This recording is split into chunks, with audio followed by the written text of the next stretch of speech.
ақш-тың Флорида штатында Милтон дауылы жағалауда тұратын халықты әбден әбігерге салды. Қазір дауыл штаттың батыс жағалауына жетті.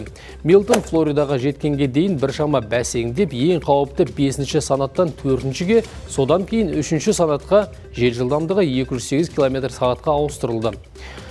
Құрлыққа жеткеннен кейін тағы біршама бәсеңдеп, 2-ші санатқа ауысқаны жарияланды. Алайда сарапшылардың түсіндіруінше, Милтонның қаупі әлі де сейілмей тұр. Эвакуацияланбаған адамдар үшін желдің жылдамдығы 4,5 метрге дейін жететін толқын тудырып, жақын маңдағы аумақтарда су басып кету қаупі бар.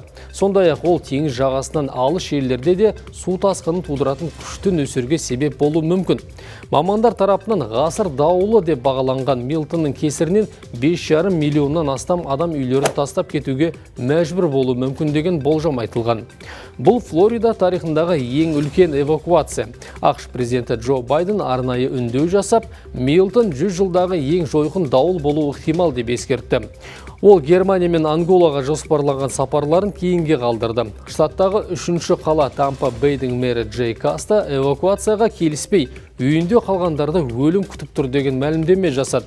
NHC мәліметтері бойынша желдің жылдамдығы сағатына 287 км-ге дейін жеткен. Синоптиктер Милтон дауылы қуатты болғаны соншалықты, тіпті штаттың жағалау аймағының географиясын түбегейлі өзгертіп жіберу мүмкін деген болжам жасап отыр.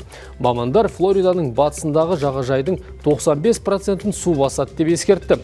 Штатта бір апта бұрын ғана тағы бір жойқын дауыл Хелен енді басылған еді, одан 277 адам қаза болды. Хелен соңғы 50 жылдағы адам шығыны ең көп тайфундар тізімінде 2-ші орында тұр. Флоридада білім алып жүрген қазақстандық студенттер үйінде отыр. Оқу орындары уақытша жабылды. Оқу процесі тоқтатылды.